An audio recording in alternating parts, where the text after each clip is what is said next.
All right, well, hello everyone. My name is Mete Atamel, and first of all, I'm very happy to be here in person after 2 years of delays and talking in online conferences where you feel like you're talking to the wall. It's great to be here where I can actually see people. Ironically, I cannot see you because there's all these lights coming to me, so if you have any questions, please yell, and we have a microphone here. We'll get to you, but I cannot actually see you that well from here. All right, so we're going to talk about basically how to organize services, whether we should do it in what's called choreography or whether we should do it what's called orchestration. And originally, this talk was about serverless microservices, but I realized that all of the stuff that I'm talking about, it applies to any kind of service. It doesn't have to be microservice, it can be macro service, and it doesn't even have to be serverless. It can be just a plain old service running on a VM or something like that. So that's why I put those in parentheses as not requirement per se. But at the same time, these questions, the question about how to organize services comes up more in serverless microservices because you tend to have more of them. And as you have more services, it becomes a problem of how they communicate and how they're organized. The slide deck is already on speaker deck. And the demos that I'm going to show, they're already on GitHub. And I'm going to share the links at the end of the presentation as well. So everything you see today, you should have access after my talk. All right, so let's first talk about what I mean by choreography and orchestration. And let's do this through a simple example. Let's imagine that you are building an e-commerce kind of application. And in e-commerce, you want to sell something, right? So there's a certain order of things that should happen. Usually there's a front end that handles the requests, the order requests. Then you need to handle the payment. So maybe there's a payment processor for that, a cloud function, a cloud run service, which is a container service on Google Cloud. Then maybe after the payment, you want to ship the items. So there's some shipping things that needs to happen through a cloud function. And then at the end, you probably want to notify the user. So there's a notifier service that does that. Of course, I'm simplifying this a lot. In a real-world application, there's many more steps. But let's imagine these are the main services that you have.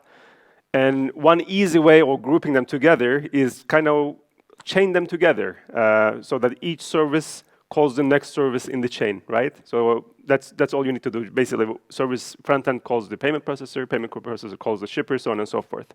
So in this simple REST-based approach, there's pros and cons. The pros is that, first of all, you are dealing with microservices, so you don't have a single monolithic kind of service that does everything. Instead, you have this small microservices that does something small in the checkout, and it's easy to reason, and it's easy to kind of deploy them and scale them independently. And this model is also very easy to implement. Services, they just call each other, right? So all you need to worry about is which service calls what service. On the other hand, you are already having too much coupling between your services. So every time you need to change a service, you need to think about who calls this service and who this service calls, because maybe you need to change those as well. You have this problem of each service can be a single point of failure. So if something fails in the middle, one of the services, then what happens? The whole chain kind of breaks. So to prevent that, you probably need to implement some kind of error or retry logic. So that needs to happen in each service. And for me, the biggest problem is that who ensures that the whole checkout transaction that spans multiple services is actually successful? Right now, there's nothing kind of making sure of that, right? And there's something called Saga pattern, by the way, that will help for this. We'll talk about that later. So even though this simple REST-based approach is easy to do, it comes with a lot of problems already. So what you can do is what's called build an event-driven or choreography-based architecture. And in this architecture, what you have is a message broker in the background that kind of receives messages and sends messages to whoever is interested. And each service, instead of calling that next service in the chain, it just receives messages and emits messages. So the front end will still receive the requests from the users, but instead of calling payment processor, it will just emit a message, something like order received, or this is the order request. And then the payment processor will pick that up because that's what the payment processor is interested in, new orders. Then it will do its bit, and it will emit a message. So in this model, there's pros and cons. The pros is that now your services are loosely coupled. They don't really know about each other. They don't care about each other. They just do their own bit and emit the message that they need to emit. Your services can be changed and scaled independently. So if you need to kind of deploy a new version of a service, you don't really need to change anything with the other services because they don't really call each other directly. There's no single point of failure in the sense that if a service stops processing messages, the rest of the services will still process their messages. Now, of course, this doesn't mean that the transaction is still successful, but at least the services, some of them, they will continue working, basically. And events are very useful when you want to extend your system. So if you need to add a new service, for example, all you need to worry about is to deploy that service and just configure what kind of messages it's interested in, and that's it. You don't need to touch to the rest of your architecture. On the other hand, now you have events flying around, and it's typically difficult to monitor events. So if something goes wrong, let's say in your transaction, then you need to kind of figure out, okay, which service didn't emit a message, or maybe which service didn't actually process a message. It's not so obvious. You won't be able to see it right away what failed. You need to kind of hunt it down. The errors, retries, and timeouts that you need to do, you still need to do them. So if a message processing failed, what do? You need to probably retry. So that logic has to live somewhere. And this business flow of your application, so in our case, it's a simple, change services. You kind of lose that when you take that and convert into an event-driven architecture. So that flowchart or your application kind of gets lost in the stream of messages, let's say. And that's kind of a shame because that's very useful to have. And we'll talk about that as well when we talk about orchestration. And this problem of who ensures that the whole transaction is successful, it's still a problem. So someone still needs to kind of care about that and make sure that that actually happens. And if you imagine a more complex transaction, which is more of a real-world kind of transaction, where you probably need to read a database, then you probably need to do some check whether you have something in stock or not, and maybe you need to call a third-party API, and then you need to update your inventory, then you need to call another API to do emails or notifications. So in this kind of scenario, where the flowchart is very clear what should happen, but if you take this and make it event-driven, you can probably do it, but you will lose this flowchart. And that's, again, a shame because, first of all, it will be difficult to convert this into event-driven. And secondly, it will be difficult to reason about it when it's running. Because if something fails, you won't be able to go through the flowchart and say, okay, it failed right here. You need to, again, figure out where things failed. So what you can do is that instead of event-driven, you can also look into what's called orchestration. And in orchestration, the idea is that you kind of encode this flowchart into an orchestration. And there's different ways of doing that depending on what you're using.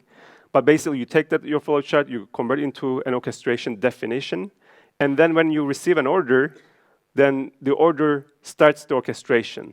Now, this orchestration is maintained by an orchestrator, an external service.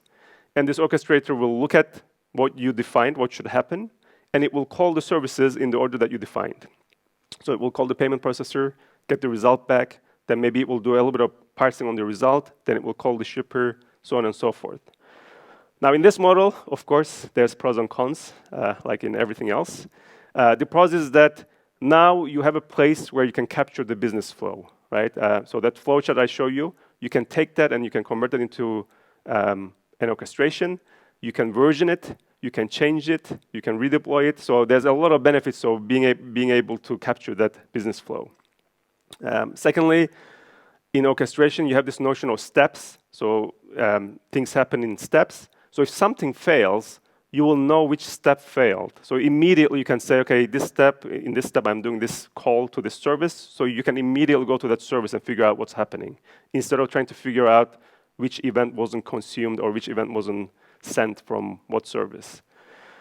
The errors, retries, and timeouts, you still need to worry about them. So if a step fails, for example, you need to think about what to do about that. But they can at least be centralized. So if you want to apply a global policy, or let's say I want to do 5 retries, when something fails, you can do that globally instead of trying to do it in every single service.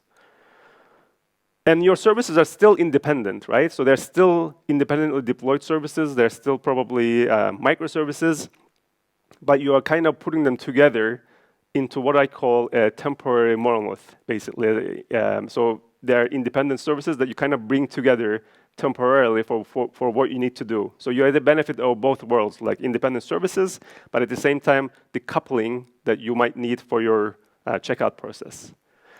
On the other hand, a new orchestration service is something to learn and maintain. So you have to kind of, it's additional complexity basically in your architecture.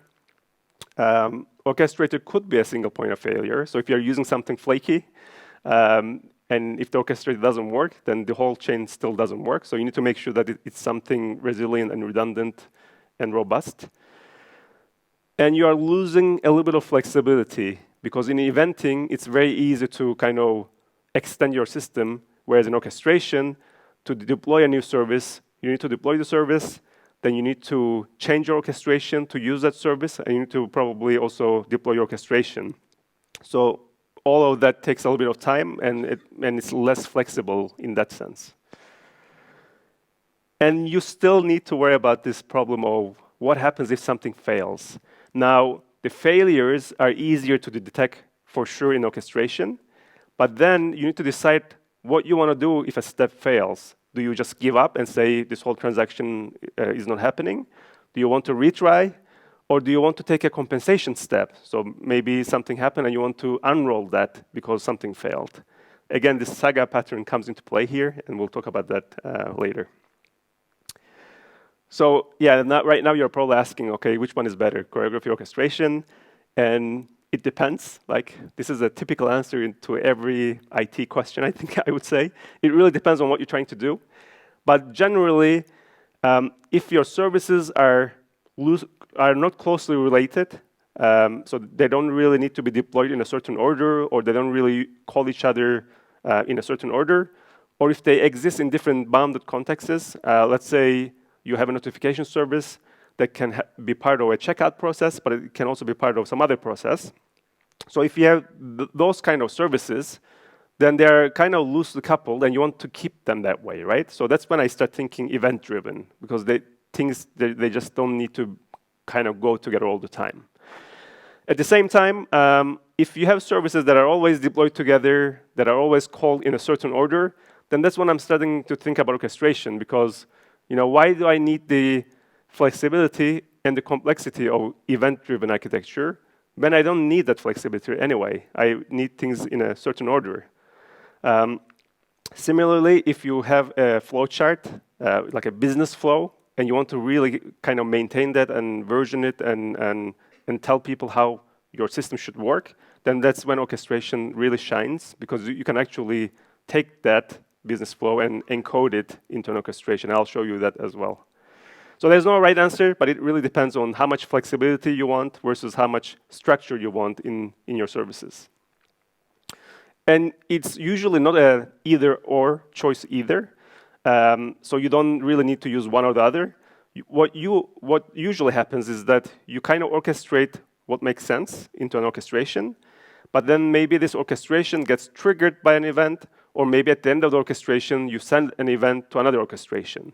So in this hybrid approach, you're kind of using orchestration for things that make sense, and then for eventing, just to signal to other orchestrations or other services. All right, so that was a really quick overview of what is choreography orchestration, when to use what. And the bottom line is that it depends what you want to do. But when we look at the landscape in this area of choreography and orchestration, there's a lot of choice. So for event-driven architectures, they've been around for a while, and because of that, there's a lot of choice if you're on AWS, Azure, Google Cloud, or even open source. So there's a lot of services and tools out there already. And the point is that don't build your eventing system. Just use a service or a tool that's already out there. When it comes to orchestration, the choice is a little bit more limited. So on AWS, there's step functions for that. Azure, it's called Logic Apps. Google Cloud has workflows. And then there's also the Apache Airflow, the open source project, mainly for data orchestration, but it also has some service orchestration as well. And then the version of that is called Cloud Composer in Google Cloud. It's the managed version of Airflow on Google Cloud. And when you look at these services, I actually did a little comparison. This was probably like 6 months ago. I looked into step functions, logic apps, and workflows and see what kind of features they provided. I won't go through the table, but what I wanted to say is that they basically provide all the building blocks for an orchestration service, pretty much. But when you look at more advanced features, logic apps on Azure seems to have more advanced features. For example, in logic apps, you define your steps, but you can also define custom code to run in the middle, things like that, which is really, really useful. Then workflows is very similar, but with less features. Whereas AWS step functions seems to be more geared towards AWS ecosystem. So if you have services in AWS and you want to orchestrate them, then step functions is great for that. But if you want to include other services outside AWS, then I don't think AWS step functions provide that, at least the last time I looked at it. And there's also this open source project called CNCF Serverless Workflow that tries to define what a workflow is and have SDKs to run workflows and have tooling around it. Unfortunately, none of the cloud providers, they implement this yet because it's so new. But it's something that's coming up, and it's also trying to do the same thing, basically orchestrating services and having an open source project around it. So it's something to look into if you're in open source and you want to stay in open source. All right, so that's landscape in orchestration and choreography. And now I want to zoom into Google Cloud's orchestration service workflows a little bit. And the point of doing this is that I want to show you what kind of things you can expect from an orchestration service. How do you define an orchestration and what it does for you? I have some slides, but maybe I can show you this with an example, and then maybe you can skip slides because we have a lot of stuff to talk about still. But just to let you know, what is workflows? Workflows, it's a service to orchestrate and integrate other services. So if you have code running on Google Cloud in Cloud Functions or Cloud Run or App Engine or whatever, you can bring those into your orchestration. If you want to call other Google APIs, you can also include them in your orchestration. And you can also include external APIs. So any kind of public API that's accessible from Google Cloud can be part of your orchestration. And I like this because in orchestrations, it's not just about your code, or it's not just about the cloud APIs, but it's actually a combination of everything, right? Your code, APIs, and external things. So workflows kind of allows you to kind of bring those all together into one orchestration. So let me actually show you a really simple example, this service chaining. It's on GitHub, by the way. You can check it out later. But what I want to do here is I want to have multiple services that are chained together, like the example I showed you before. Some of them, they run in Google Cloud. Some of them, they run outside Google Cloud. Some of them are functions, some of them are Cloud Run services. And I want to show you how to kind of bring this together into an orchestration. So the functions that I have, the first function is it's called a random gen function. And it's basically a random number generator. And it's a cloud function. So it's just a simple function that generates a random number. So I deployed that already. The second function I have, it's called multiply. So it just multiplies a given number. Again, it's a cloud function in Python, so I deployed it as well. Then the third function is an external function from math.js. It's just a service to do math things. And in here, I'm using this log function to take the log of a number, right? So you just pass an expression, log, and a number, and it just gives you the result. So I want to use that as well. And the last one, it's a Cloud Run service, which is a container service. So it's a container that's called floor, that takes the floor of a number. And I deployed it as well here, and it will basically take the floor of this number. So as you can see, we have two functions, one external function and one container. So how do you bring this together? You define a workflow, and the workflow is defined in a YAML file. And let's actually show you that. So let's look at this YAML file. And it can be JSON as well, by the way. It can be YAML or JSON. And then in this YAML file, you define first steps. So what should happen in your orchestration? And you can call these steps anything you want. So the first step, I call it random gen function, because I'm going to call this random number generator. And I'm making an HTTP call, and I'm making it to this URL, which is the URL of the cloud function. And then I'm capturing the result into this random gen result. So that's the variable that will hold the result after calling this function. So workflow, like not me, the workflow will make this call and capture the result into this variable. Now, next step is multiply function. This time we are doing HTTP post, and it's again calling this cloud function. And the input is basically, I get the result from the previous step, I check the body and check the random within that. That's where the result is. So we are doing a little bit of parsing here in the orchestration. And we are making a call to this multiply function with that result from the previous step. Then the third one is log function, another HTTP GET, but this time the URL is an external service, so it's not something running in Google Cloud. And then we are passing this expression, the query expression, with the result from the previous step. So we take the multiply result, again the body, and then get multiplied, that's where the result is, and pass it as log to this math function, and capture the result. And finally, the floor function, it's calling a Cloud Run service, HTTP post. It's a private service, so I'm passing authentication type as well, so that workflows can call it. And then the input is again from the previous step, and the result is captured as floor result. And in the end, what I want to return, I want to return the final result from the final step, so I just return the floor result. So you can see how easy it is to kind of put these things together. And just to show you that it works, what we can do is we can go to workflows. I search for service chaining. And then if you look at the source, we see the same source here. But the nice thing is that we also get a visualization. I mean, right now it's very simple. It's basically the functions and services calling each other. But it's nice to be able to see it, how things are supposed to work. And then to execute, you can do it from here or you can do it from API. Let's log the calls. Let's say I want to log all the calls. I will execute. And now this starts the orchestration. It's running. It will call the services in the order that we defined. And when it's done, we should see here, there's input here. There's no input in this case, but you could provide input. And then the output is what we outputted from the orchestration. So you can see that the body 4, so 4 is the result of our orchestration. I'm also outputting some other things like the HTTP code and things like that. And then you can also see the logs here. We should be able to see that the services that have been called in the order that we defined. Sometimes the logs takes a little bit of time to show up, but you can trust me on that. Okay, so that's what workflows is. So I think with that, I can skip this slide. So this is how you define it. We already know.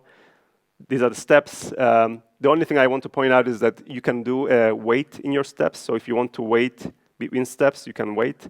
And your workflow can run up to 1 year. So if you have a long-running process, it can do that. The errors and retries, you can apply around steps. You can put errors and retries. And I'm going to show you that later if I have time. Then these conditional expressions, like let's say you want to check a database and you want to check out of stock or not, you can do that in the workflow. So you don't have to do that in your code. And you can call the third-party APIs easily. You can define sub-workflows so that we can reuse them from multiple workflows. There's connectors to connect to different parts of Google Cloud. You can do iterations or callbacks so that you have people in your orchestration. Like let's say you have a step that's waiting for someone's input. You can do that with callbacks pretty easily.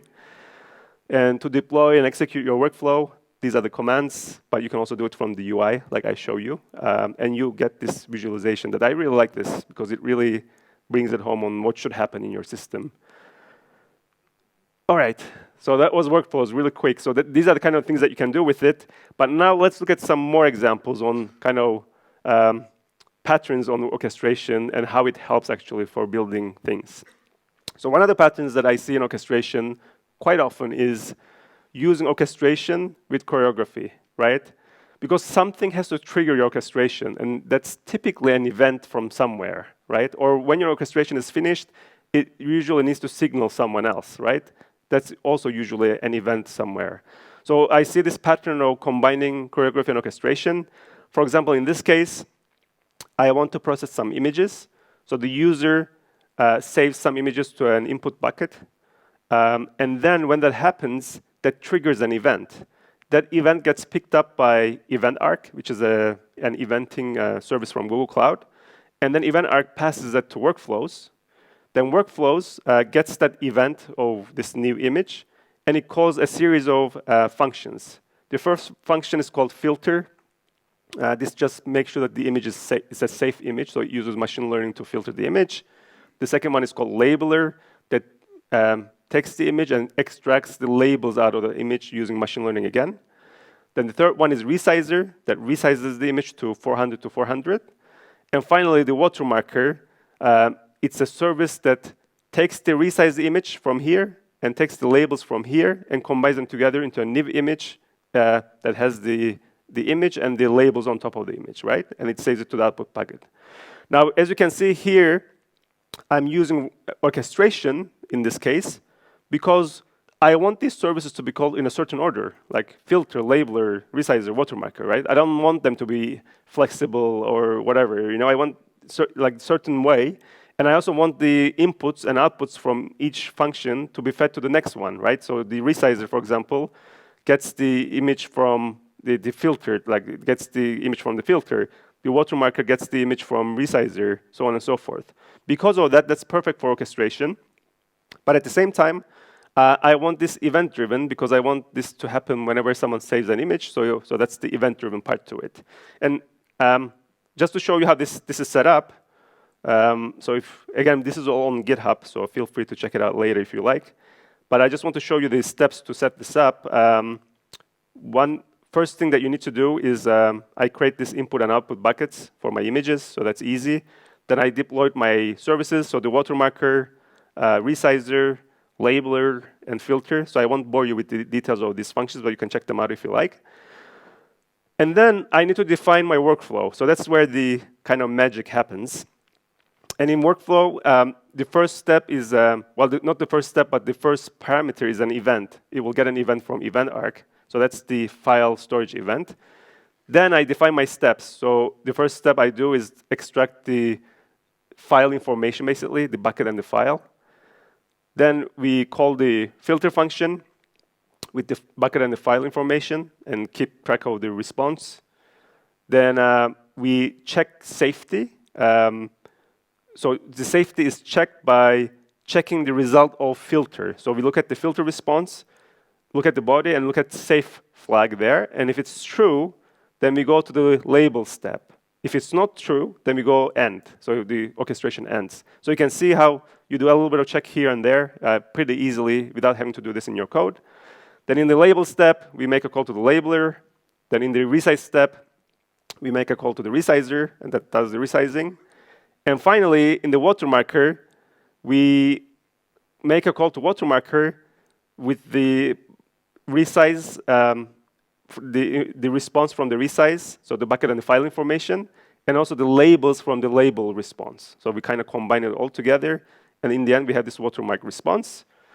And the final step is to just return the HTTP code from all services. I'm just returning HTTP code just to make sure that they all ran and everything was successful.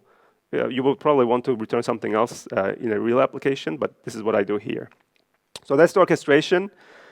And the last piece is connecting orchestration to eventing. So here I create an EventArc trigger, and I say when there is a storage event in this bucket, send those events to this workflow, right? So that's how you connect them together. And that kind of forwards the events to my workflow. And to test, like I can actually show you this probably. Let me see if I have it. So let's go back to workflows.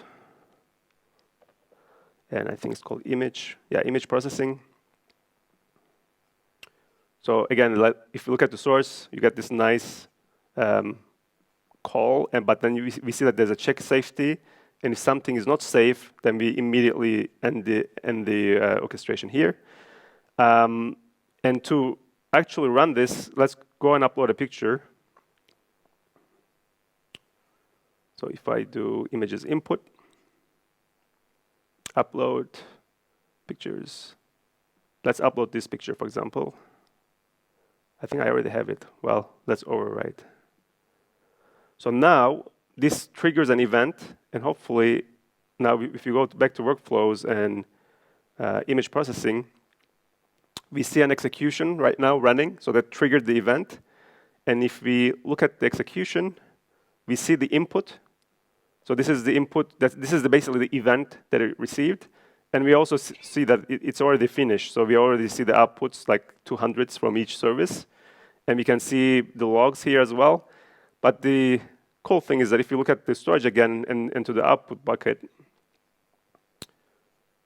River was the thing. So this was the original picture, and this is the resized picture. This is the labels, but then the output, the real output, is basically the resized image that has the labels on top of the image that was extracted by Vision API, basically. All right, so that's choreography and orchestration, and I see this quite often. The next one is, let me see if, yeah. The next one is, what happens when things don't work? What can you do? There's a few things you can do relatively easily, and let me again go through the example. Let's imagine again that we have this 3 services: order service, customer service, and order service. And what we do is that when we receive an order, first we call the order service with this create pending order. So we create a pending order. Then this calls the customer service that reserves the credit to make sure that the user has credit to make the order. And then if everything is good, then we call order service again with approve order so that the order goes from pending to approved, right? So this works if everything works. Like if everything is like running, then this works great. And you can actually put this together into a nice workflow like this, where you just, call each service without much else. Just call the service and hope for the best. But as you know, things don't always work. So what happens? Let's say this customer service is kind of flaky. Sometimes it works, sometimes it doesn't work. What can you do? Well, one easy thing you can do is when you make the call from order service to the customer service, you can do that with retries. You can do it 1 or more times, depending on what you want to do. And that will kind of get rid of the transient issues in customer service. And to do this in orchestration, this is the second version of this ordering. What we are doing is that we are creating the pending order again, just like before. But then when we reserve the credit, we put that in a try and retry block. So what this does is that it calls the customer service, but if there's any error, then it tries to retry with this default retry policy. And this default retry policy, by default, it tries 5 times on HTTP 503, which is service unavailable, along with other HTTP codes as well, right? So this is the default that you can use. Of course, this policy is default, but you can define it as well. So if you want a custom policy, you can define and use that as well. So this helps with transient errors. So if the service is unavailable for a few seconds, this can easily kind of get over that. But what happens when customer service is actually failing for a good reason? I mean, let's say the user doesn't have credit. So it's going to fail even if you call it like 100 times, right? So what do you do in that case? Well, in that case, you need to apply what's called the saga pattern. And the idea of the saga pattern is that, you do certain actions, and if things don't work, then you need to apply compensation for those actions. So you need to unroll those actions. In this case, our action is order service, so you create a pending order. Then this goes to customer service, reserve credit. If it's successful, then you approve the order. But if it's not successful, then you need to take this compensation step and reject the order. So you need to call order service with reject order, right? So that's the compensation part of saga pattern. And again, doing this in workflows, it's pretty straightforward. So we do the same thing, create the order just like before. We do the reserve credit just like before with the transient errors as well.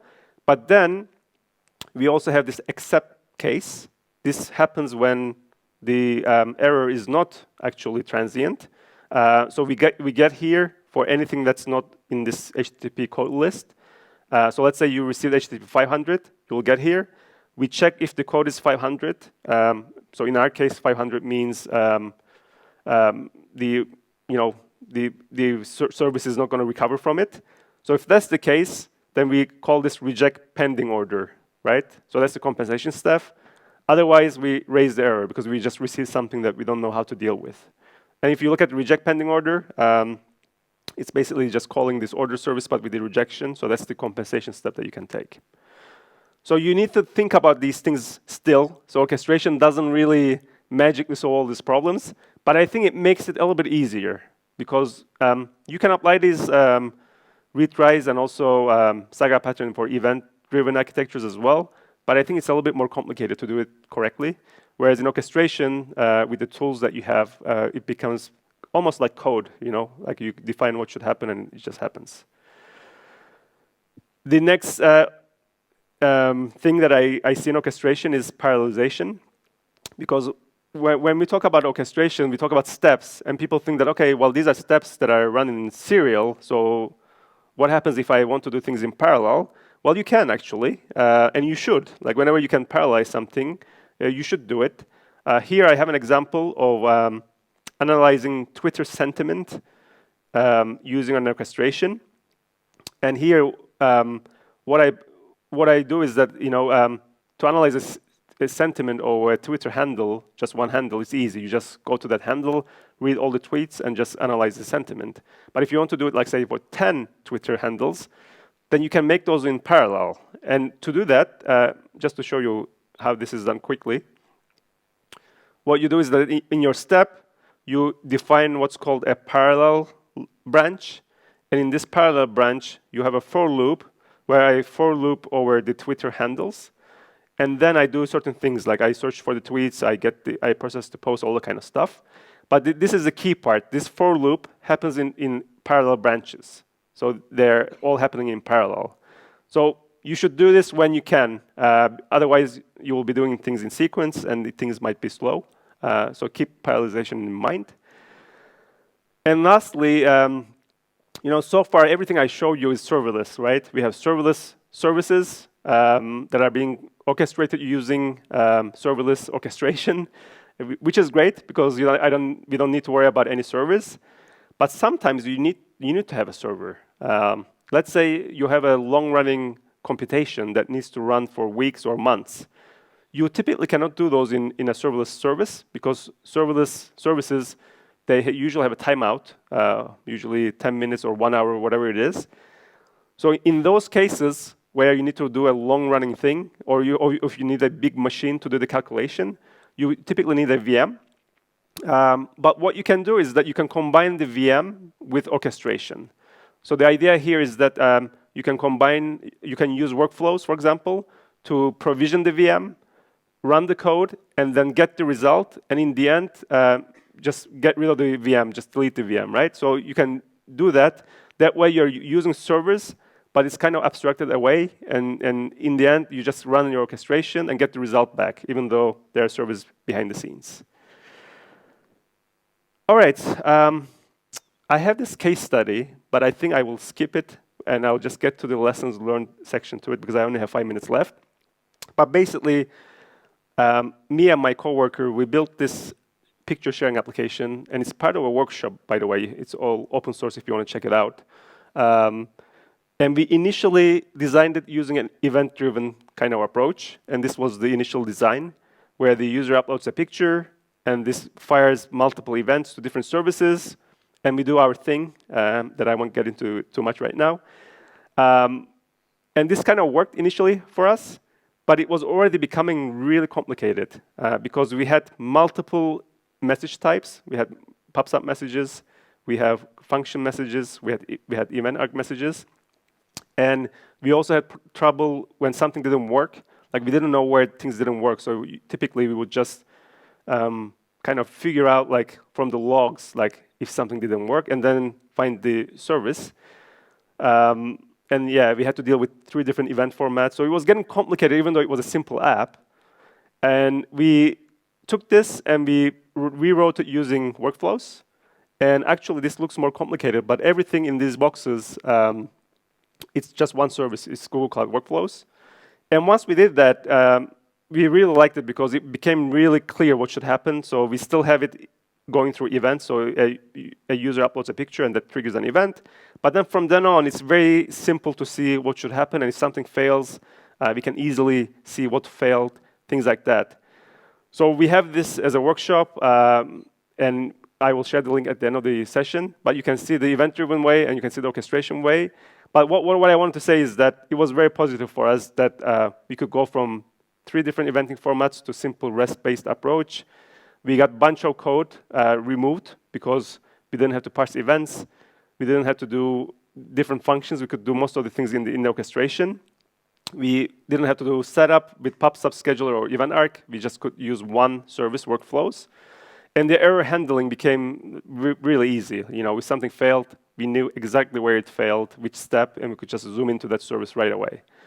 On the other hand, like as in everything else, we had to learn orchestration workflows. We had to learn how to write code in YAML, which is not ideal.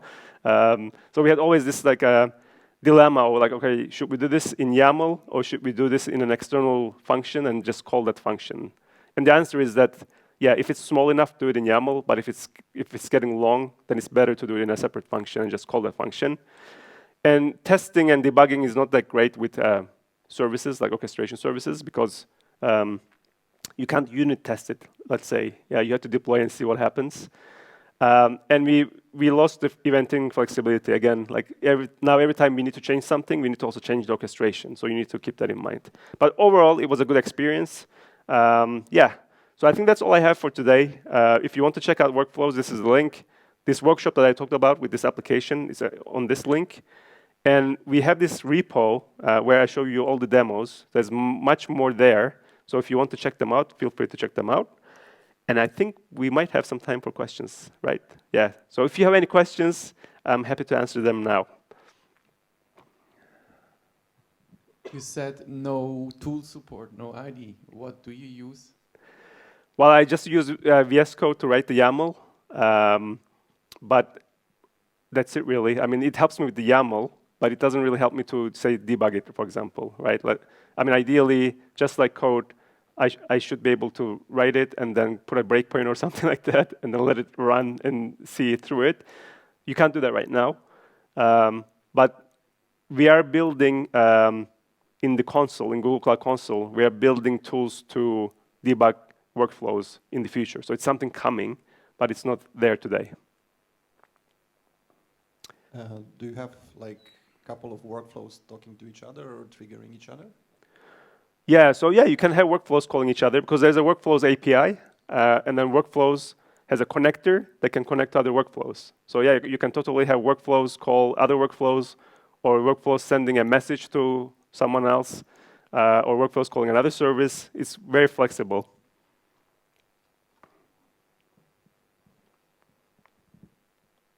Have you tried Camunda?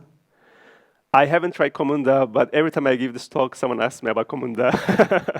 But yeah, I think the idea is kind of the same. Camunda is more for business processes, as far as I understand, whereas workflows is more about service orchestration.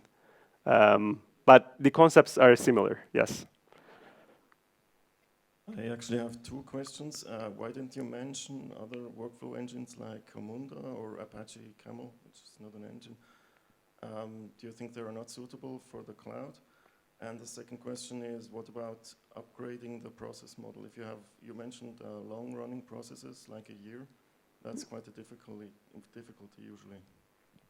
Yeah, so on the first question, why didn't you mention Camunda and others? Because I don't know much about them. You know, I only talk about stuff I looked into. Yeah, I mean, I looked into Camunda a little bit, but I haven't done extensive research on it. So yeah, I don't have any opinion on whether they are suitable for this or that. I just know workflows really well, and I played with step functions and logic apps a little bit. That's what I talked about. But yeah, that's a good point. What was the other one? Apache? Maybe I'll get to you afterwards. Maybe Apache Camel, right? Yeah, that one I should look into it as well, see how it compares. And on the other question of long-running workflows, I didn't understand the question. But like, it's a challenge, you said? Upgrading the version. Oh, I see. So if you have to upgrade the version, if it's a long-running workflow, what happens? Well, when you run workflows, there's an execution that's running. So that execution will keep running. But if you need to upgrade your workflow, you'll change your workflow and you deploy it again. And then you'll create a new execution with this new version. So the existing execution that keeps running will keep running. You can stop it, you can kill it if you like. But the new executions will use the new version that you defined. All right. Okay, great. Thank you, Mete. And see you.